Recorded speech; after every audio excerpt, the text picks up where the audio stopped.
14 फरवरी 2019, एक तारीख जिसे भारत कभी भूल नहीं सकता।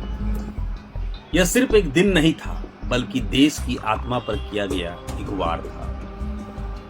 जम्मू कश्मीर के अवंतीपोरा में जैसे मोहम्मद के आतंकवादियों ने सीआरपीएफ के काफिले पर सबसे कायराना हमला किया। 40 वीर जवान शहीद हो गए। उनके परिवारों की आंखों में आज भी वही दर्द है जो 6 साल पहले था। यह सिर्फ शहीदों की शहादत नहीं थी, यह पूरे देश के आत्मसम्मान पर किया गया हमला।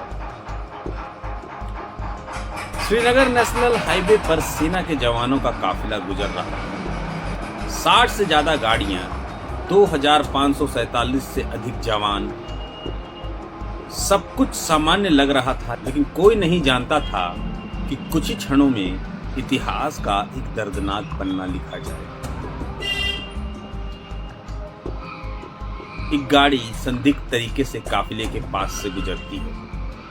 सैनिकों ने उसे दूर रहने के लिए कहा, लेकिन वह नहीं रुका। कुछ ही सेकंड बाद एक जबरदस्त धमाका, पूरी घाटी में धमाके की गूंज सुनाई दी। देखते ही देखते धुएं का गुबार छा गया। जवानों की बसें परखच्चे में बदल गई, चीख पुकार मच गई। 40 जवानों ने मौके पर ही अपने प्राण त्याग दिए।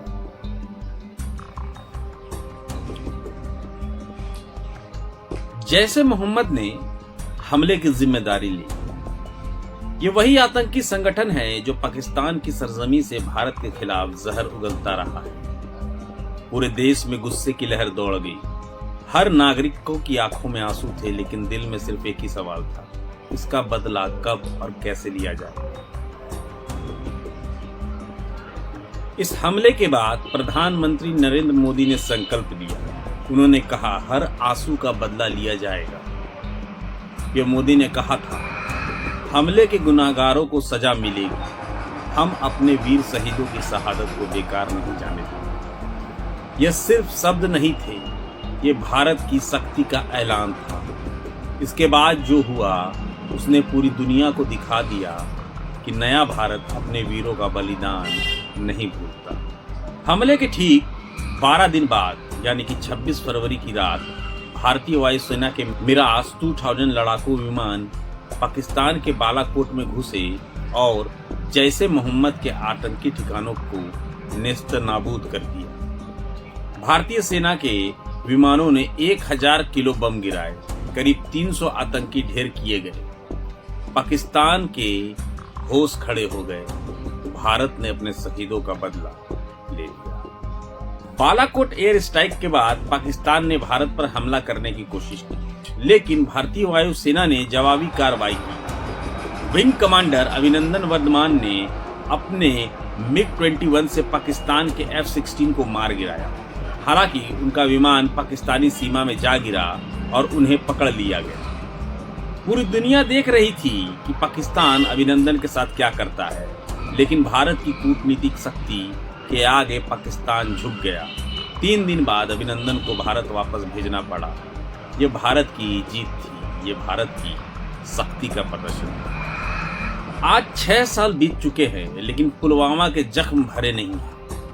उन 40 परिवारों के लिए हर 14 फरवरी वही दर्द लेकर के आती है। उनके घरों में उनकी तस्वीरें, लेकिन वे खुद नहीं। वे शहीद हो गए, लेकिन उनके बलिदान ने देश को एकजुट कर दिया। आज जब हम पुलवामा के उन वीरों को याद कर रहे हैं, तो हमें यह भी याद रखना होगा कि हमारा कर्तव्य है कि उनके बलिदान को व्यर्थ न जाने दें। हमें एकता बनाए रखनी होगी, हमें हमेशा सतर्क रहना होगा, और सबसे जरूरी हमें यह सुनिश्चित करना होगा कि जो हुआ वो दोबारा कभी नहीं होगा। जय हिंद।